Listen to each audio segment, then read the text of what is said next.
This is episode 275 of That Shakespeare Life. Just like the work of William Shakespeare, That Shakespeare Life is supported by our patrons. Listeners just like you can sign up to support our show, contribute directly to programming, and get access to a library of bonus history content. Find out more and sign up today at patreon.com/thatshakespearelife. That's patreon.com/thatshakespearelife. Hello, I'm Dr. Ian Mortimer, the author of The Time Traveller's Guide to Elizabethan England. Another great method for studying the life of William Shakespeare includes listening to this. It's That Shakespeare Life with my friend, Cassidy Cash.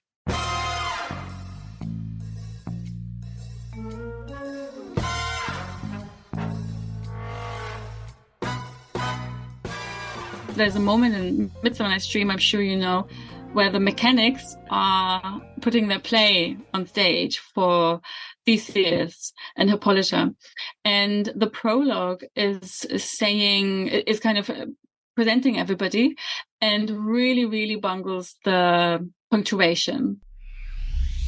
Welcome to That Shakespeare Life with Cassidy Cash. Cassidy believes that if you desire to successfully learn or perform Shakespeare's plays, then understanding the real life and history of William Shakespeare himself is a must. That Shakespeare Life is the podcast that helps you go beyond the curtain of some of Shakespeare's most iconic works and explore the world of early modern England as Shakespeare would have lived it, learning from the writers, historians, and performers who know it best. And now, here's Cassidy. In his 1611 English to French dictionary, Randle Cotgrave defines the exclamation point as the point of admiration and detestation, end quote. While credit for the original creation of the exclamation point is given to an Italian named Urbisaglia, and I'm sure I'm pronouncing that last name incorrectly, but I'll spell it for you in the show notes. The current version of the exclamation point that we know today developed between 1400 and 1600 during the time William Shakespeare was penning over 6,000 uses of exclamation points that we can find in his works. In the absence of emojis, punctuation was the way that writers communicated varying emotion and called attention to important sections of a play or a story where it needed to have just a little more oomph to what you were writing. Our guest this week, Florence Hazrat, has completed the book An Admirable Point, A Brief History of the Exclamation Point, and joins us today to share some of the history of where this bit of English grammar originated and how it was being used or not used in Shakespeare's lifetime. Florence Hazrat is a researcher of Renaissance literature, a podcaster, radio guest, journalist, and author of the book An Admirable Point, A Brief History of the Exclamation Point, which was published by Profile Books and featured on BBC4. Florence holds an undergraduate and master's degree from Cambridge, where she learned to read and love Renaissance handwriting. Later, she finished her PhD in remembering poetry. Find out more about Florence and her latest book in the show notes for today's episode. Hello, Florence. Welcome to That Shakespeare Life. Hi, Cassidy. Thank you for having me. Florence writes that by the time standardized books were being printed, like the Bible, the exclamation point was a standard in all European languages. Florence, did the exclamation point have universal meaning and usage across Europe since it was appearing in all of these different places? Yes, it probably did have universal meaning because it came from a humanist background, a scholarly background, and then sort of trickled into pedagogical texts. It was picked up by Erasmus, and if something is picked up by Erasmus, it's really going everywhere and into the furthest corners of Europe because, of course, it's also in Latin. So people probably did have the same kind of idea of what an exclamation point was or how it would function, although it took a little bit of time for people really to get used to it. And just as today, where we are not entirely sure how to use this emoji or that emoji, there's a difference between generations in terms of usage of emojis, and the same goes also for the Renaissance in terms of punctuation marks. There was, however, probably a difference in understanding the mark or the point and how to, in terms of what context to use it, because we have punctuation treatises. And in the UK, for example, they never fully say you shouldn't use it at all. That comes much, much later. That comes in the 18th century, and then in the 19th and 20th century in the UK, in the English space. But in Italy, there is a punctuation treatise by the grandson of Aldo Manuzio. And he says, okay, here's the entirety of punctuation. Here's also the exclamation point, but make sure not to overuse it. So we have this kind of reticence that we feel nowadays very much. We have that in some contexts, but certainly not in the British context. As English was developing as a language in Shakespeare's lifetime, spelling and punctuation were caught in the middle of a wild debate about what was going to be the standard for the entire English language as a whole. Florence writes about a man named John Hart who had very strong opinions about the exclamation point in 1551. Florence, what did John Hart write about this symbol, and how did he think it was supposed to be used? So John Hart is a reformer of language, and he's interested in how to standardize language, but also how to make it inclusive. So he says a northerner should be able to write in whichever way he or she is speaking. So he was constantly thinking about the representation of dialect, of speech, of language, of local color as well. And he was also thinking about punctuation. He calls the exclamation point the wanderer. And that really goes back to its original context, because it was invented in Italy in the middle of the 14th century in order to express admiration. Not yet the entire spectrum of emotion, the way that we use it today, but to express admiration and wonder. And so he goes back to this original context, and he calls the exclamation point the wanderer. He does register a kind of double life, or like a twinned life, of the exclamation point with the question mark, because both of them have something to do with the sound of the voice. They're about tuning our voice, about somehow making sure that the sentence that we're saying or that we're reading is not just a statement, but is also a question or an exclamation. And sometimes you see that in the grammar, of course, but sometimes you might not see that. So he was very aware of that. And he suggested to include an upside down, or like a mirrored exclamation point and a mirrored question mark at the beginning of the sentence, which of course kind of anticipates the Spanish exclamation point and question mark that goes into Spanish much later in the 18th century. Now, it wasn't just spelling and language that was developing in Shakespeare's lifetime. Printing of these symbols was also in this state of fluidity, with the act of printing symbols like exclamation points on paper varying greatly depending on who was doing the printing. Now, Florence, what did an exclamation point look like for the 16th century, and how does it differ from what we know of as an exclamation point today?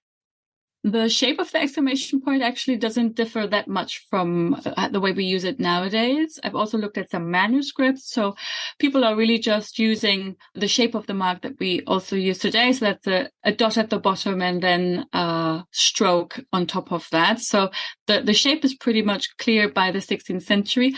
Originally, that was not the case. Originally, both the question mark and the exclamation point have their dot and then a kind of leaning stroke, a stroke that leans to the right, or a kind of hook of the question mark that also leans to the right.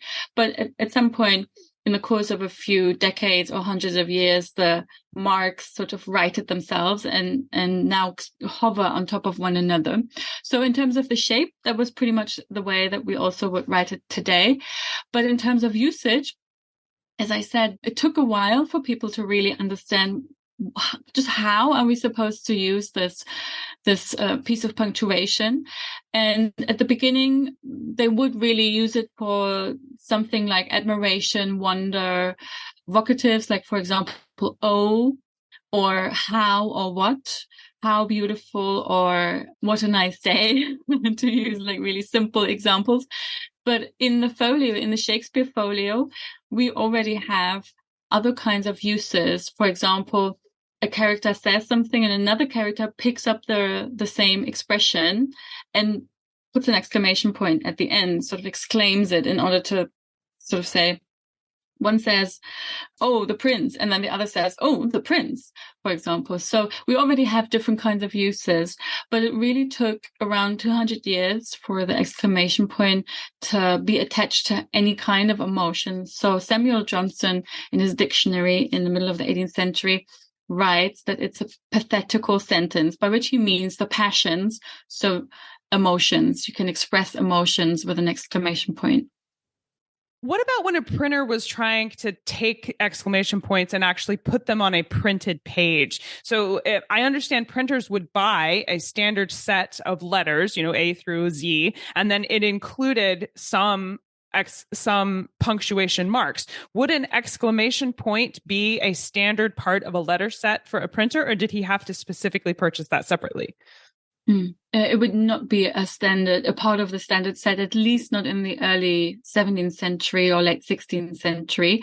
Printers who were printing plays, for example, or poetry were more likely to have an exclamation point in the set that they were acquiring, simply because there's more emotion, there's more exclaiming, there's actual dialogue going on in the stuff that they were printing. So it really depends on the genre, the kinds of texts that they were comfortable with printing. It really also depends on how much time they had, how much money, how much preparation would go into the book, how neat is it going to be, and so how much care are they taking. There was definitely a possibility, if they didn't have an exclamation point, or if they didn't have enough anymore because they've all been used up, to just repurpose type that they had, and then they would again go back to the past, to the original context, and just put a dot and an apostrophe on top of that. So that, again, like sort of dangling to the right, or they would put an upside down semicolon. So that's perfectly possible. That's not really a problem to just repurpose type. And just as a little parenthesis, we needed to still do that as early as the 80s or 70s, because the typewriter came out of a commercial context. And so there was on the typewriter no need for exclaiming, just as some printers who were printing the Bible, for example, had no need for exclaiming. So if you wanted to type an exclamation point on a typewriter, you would just have to do a dot and then backspace and then put an apostrophe on top of that. And only in the 1980s, were there machines with a dedicated exclamation point. So we are really also kind of doing what they used to do back in the days. However, around the early 18th century, printers probably had the exclamation point available. And we know that because there are printer manuals that show pictures of types, so the woodcuts of types, and you can see the uppercase and the lowercase in these manuals, and you can see symbols for the zodiac, for example. You can see ligatures, so like letters that are stuck together, like a double S, for example, or a double F, and you can see punctuation. And in the earliest manual that we have by Joseph Moxon from the 1680s, there's no exclamation point. But that was probably the case because he just didn't use it. He was a printer of scientific stuff, natural philosophy. He was quite a well-educated printer, and he was the king's hydrographer. So he really was interested in science and geography, and not something where you need to exclaim. But then in the course of the 18th century, we have other manuals, and they definitely show in the images of cases that they have the exclamation point. So that's a really interesting kind of practical context that we have to keep in mind, that only if there's a text and there's no exclamation points, that doesn't mean that people didn't know the sign, that they didn't want to use it, but it might mean that it was simply not available. And again, if I may say that goes, that is exactly the same for us today, where we have different kinds of keyboards in our smartphones, and we have different things that are available. And of course, things are growing, emojis are growing, and they have different, skin tones or abilities. But earlier, a couple of years earlier, when we didn't have them, we were just not able to make certain pictures, or if you need to change your keyboard, for example, in order to get at a letter, then the likelihood is much smaller that you're going to pick that one, which is maybe more correct, like an apostrophe for I'm or something. It's perhaps less likely that we are going to be grammatically correct in this very informal medium of texting, and we will just put I and an I and an M. And so those practicalities of writing really come into play as well when we're looking at these smaller things between letters. One person who not only used exclamation points liberally, but used them on purpose and was said to have even gotten upset with printers of his works when they did not use exclamation points in the way he intended was one of Shakespeare's contemporaries, Ben Jonson. If you've studied Ben Jonson, you will not be surprised at all to hear his flamboyant personality extends to his opinion on exclamation points. But Florence, what records survive about Ben Jonson concerning exclamation points? And not only how, but what do we know about his use of them in writing his plays?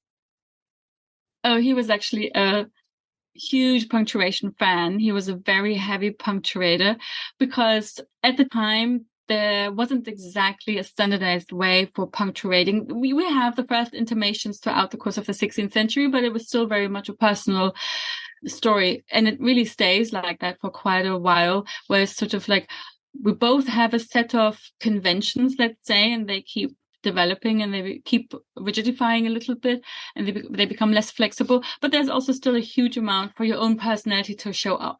And the entire history of punctuation is always one where several functions of punctuation really jostle and sort of rub up against each other. And you can see that in Ben Jonson, because there is rhetorical punctuation where you want to flag up parts of speech.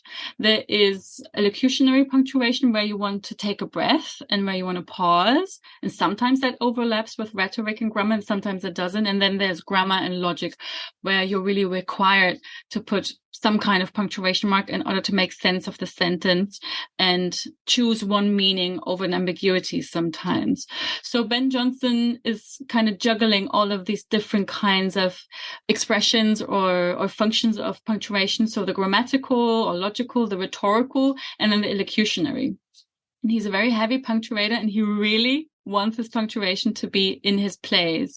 So in the folio, in his complete works of 1616, there's just so much punctuation. And we're pretty sure that he was heavily involved in printing this piece of work, and that he would read copies and correct them. He would visit the print shop every day, maybe twice a day, and have a look through. And he's actually also on record of saying that his printer was loosening his points, so loosening his punctuation, taking things out, changing things, and he called him lewd. So he was very angry about it. We do have a manuscript by Jonson. We have several letters as well, and really we can really see how he uses all the repertoire of punctuation at his disposal. And the Masque of Queens, for example, we have the manuscript. We see him using exclamation points as well, and semicolons and commas and underlining. So he's really, really a rich source in terms of somebody who was very concerned about how his texts were read and his own presence and his own voice in the text. Because I think he isn't just a grammar stickler. He very much is that too. But I think he also sees his works really as works, a kind of like Richard Wagner, who builds his own Bayreuth opera houses so that his operas can really just, be performed in these organic places. And so I think Jonson was really also thinking about what a text is when he was thinking about punctuation. I love to think about what Jonson would have thought about texting and emojis in particular. I can't decide if he would have loved this technology or pitched a fit because it was all abbreviations instead of using the same words. But that's a rabbit trail for another day. As far as Shakespeare's use of exclamation points, him personally, our physical documentation that we have of what he actually wrote is very limited. But one of the only surviving manuscripts we do have that was written in Shakespeare's actual handwriting is a speech that he wrote for a play called Sir Thomas More. This speech is very impassioned, but when you read it, it has a surprising lack of punctuation. Florence, briefly explain this speech for the uninitiated, and then tell us what can we learn from the surviving copies of the speech about how Shakespeare used, or I guess in this case, omitted, the use of exclamation points specifically from this play. So Sir Thomas More is a play probably by Anthony Mundy and Henry Chettle that was written in the late 16th century and then revised by several playwrights, probably also Shakespeare in 1603. But because it has some explosive material, it was never staged. At least we don't have a record of it ever being printed or ever being staged. And in fact, we have the master of revels, Henry Tilney's notes in the margin saying, unless you take this part out here, it just has no chance. You know, it's you are staging this at your own peril, so you will be apprehended. And what is so explosive about it is that there is a scene of some riots, some historical riots from 1517, where Londoners were upset at foreigners in the city of London. So they were rioting against foreigners. And the speech that we are looking at, that is probably by Shakespeare, is in the voice of Sir Thomas More. Of course, he's this sort of superhero that you either love or you hate in the Renaissance. He stood up against Henry VIII and lost his head for his beliefs. And that in and of itself is an explosive material because, of course, it has the kind of pro-Catholic tendencies. And now we have in this speech Thomas More, who's talking to the rioters and who says, well, how would you feel if you had to leave your own country and you seek refuge somewhere else? And then those people, just as in your previous country, are violent towards you. So it's a really beautifully humane speech. But in those 2 pages that we have, there's a lot of crossing out. There's a lot of kind of, I don't want to call it sloppy because, you know, we don't have anything to compare with. But it's somebody who probably writes in a hurry and who's thinking a lot about how to stage this. And apart from a couple of full stops, some periods and some commas, just no other punctuation. There's no question mark. There's no exclamation point, where we definitely would today put one, and where people maybe back in the days would potentially put one. For example, More tells the rioters, peace, peace. And, you know, that's probably something where we would put an exclamation point and where it would make sense. And also for people, also for Shakespeare, but he doesn't do that, or the person who's writing this doesn't do that. So the question is, why did he not know what these punctuation marks were about? Probably not. That was widespread enough for him to know, and also from his reading, he would have seen those kinds of marks.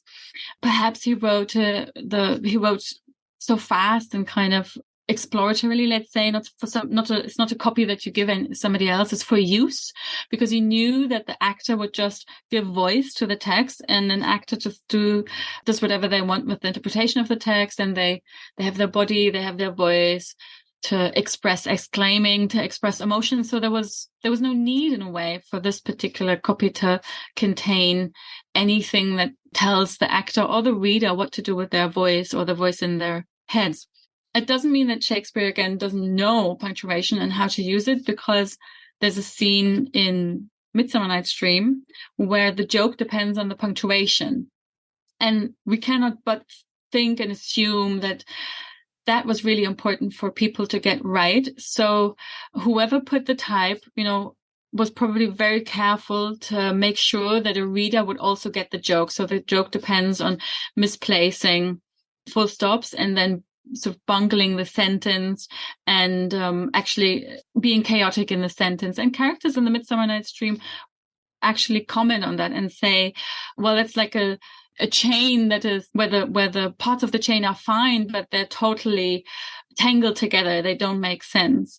So in that really only particular instance, we are pretty sure that in the manuscript or in the text that the printers had, that must have been correct. The punctuation must have been correct, and they were also able to interpret it correctly because the joke depended on that.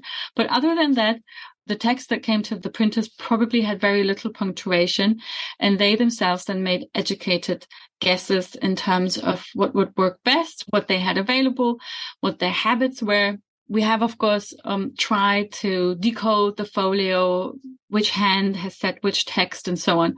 And the second hand, for example, was a relatively heavy punctuator. Then there's Ralph Crane, and he has the habit of using more parentheses. So people have their own habits that depend on the kinds of text that they're reading, maybe on the just personal preferences, their educational background, whether they read a lot of Latin, whether they read a lot of English that maybe has a tendency to have less punctuation. And in the folio, there are relatively few exclamation points, considering what a huge work it is. And the linguist, Professor David Crystal, had counted them, which is very good. So I didn't have to do that. And there are around 350 exclamation points, which is really not very much for this huge work. And most of them come attached to vocative. So, oh, for example, oh, Juliet, or oh, moon. There are a couple of others as well. But for a work that is full of emotion and full of exclaiming, full of dialogue and just human interaction, there's really quite few exclamation points. And again, those that were there are highly likely to have been put by the compositors, again, depending on what they had available, on their habits, and on the manuscripts that they were working from.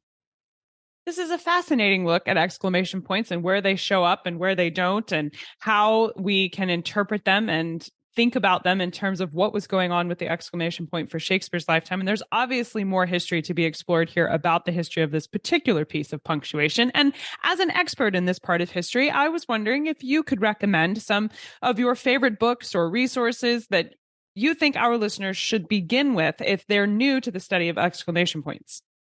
Yes. So there is David Crystal's books, as I have already mentioned. He's a linguist. He loves Shakespeare, and he has written plenty of books on the English language in general and Shakespeare in particular.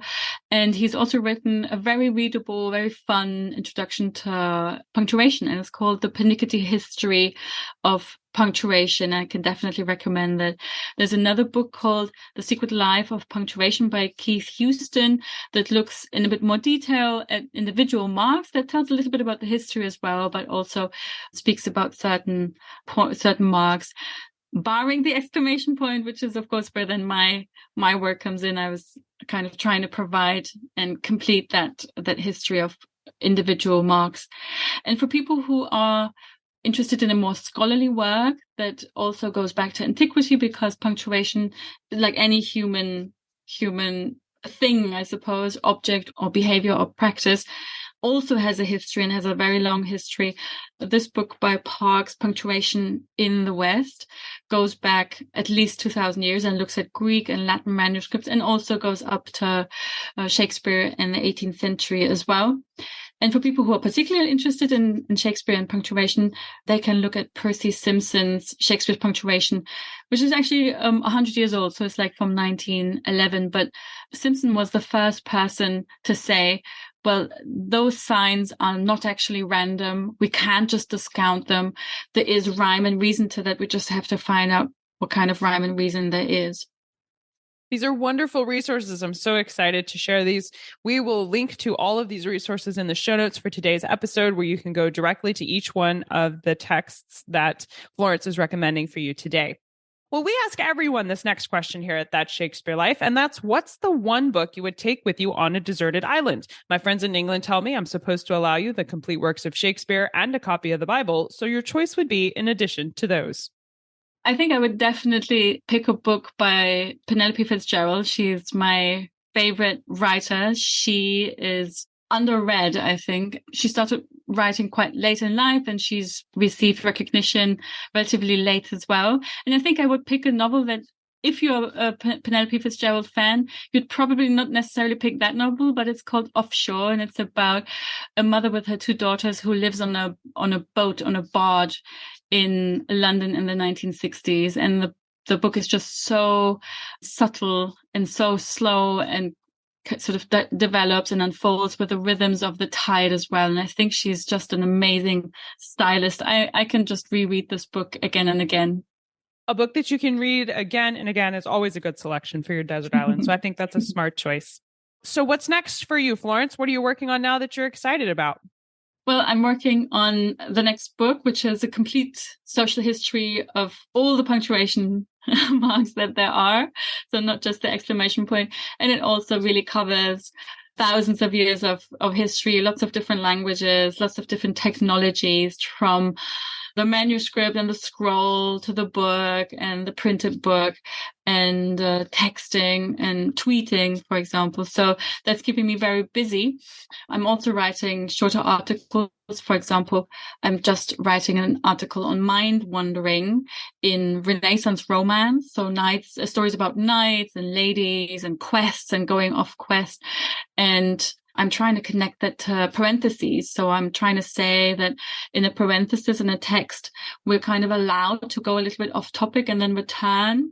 And this is what the knights are doing in their bigger stories. So they go off quest and they learn something and they come back. And it's actually been really important that they had this space to go elsewhere and come back to their main sentence, to their main stories. I'm trying to connect that to mind wandering, because cognitive science is finding out things that Shakespeare and contemporaries knew for a very long time, that it's actually making a lot of sense to give your mind a bit of a break from attention and like focus tasks and daydream a little bit and sort of process and then come back to the task that you've been doing and being able to do it in a much more profound and much better way. So I like to connect thinking about thinking with punctuation and then with stories and plot devices in the Renaissance. Those sound like exciting explorations. I can't wait to see those come to fruition. What fun things that you're working on. Florence Hazrat, thank you so much for being here this week and taking us through the history of exclamation points for Shakespeare's lifetime and the exciting world of the development of punctuation in the English language. This has been a fun conversation, and I appreciate you being here to share it with us. Thank you, Cassidy. It was lovely to talk to you about it. If you like the show today, be sure to leave us a comment and a rating on the platform you're listening from today. Every comment and rating that you leave us helps other Shakespeareans find our show. And as you know, we love to connect with our fellow Shakespeareans. If you'd like to see some visual history that goes along with the conversation you're listening to today, including some looks at some of those printer blocks and early exclamation points from Shakespeare's lifetime, and some examples of exactly what we're talking about, you can see those images in the show notes for today's episode. Along with these images, we've also got direct links to the resources our guest recommends today and places you can connect with Florence Hazrat and learn more about her work. Find all of these things at CassidyCash.com/episode 275. That's CassidyCash.com/EP275. If you love following along on our show here every week and would like to dive even further into more history about the life of William Shakespeare, then consider becoming a patron of our show. Patrons get access to over 150 additional episodes of our show, with interviews from major Shakespeare historians like Stanley Wells and Tiffany Stern. You can listen to these episodes and explore the bonus show notes that go along with each show, all in the patrons area. Along with getting access to the bonus episodes, patrons can see sneak peeks at upcoming guests and have the chance to submit your own questions you'd like to have asked during an interview. Find all of the cool things available on Patreon right now at patreon.com/thatshakespearelife. That's patreon.com/thatshakespearelife. That Shakespeare Life is researched and produced by me, Cassidy Cash. Our audio engineer is Gary Mayholm. That's it for this week. Thank you for listening. I'm Cassidy Cash, and I hope you learned something new about the Bard. I'll see you next time. Bye-bye. Thank you for listening to That Shakespeare Life. As always, the best conversations happen after the episode over at CassidyCash.com. Become a part of a vibrant Shakespeare conversation by adding your voice over at the website. Until next time, remember, when you want to know William Shakespeare, you have to go behind the curtain and into That Shakespeare Life.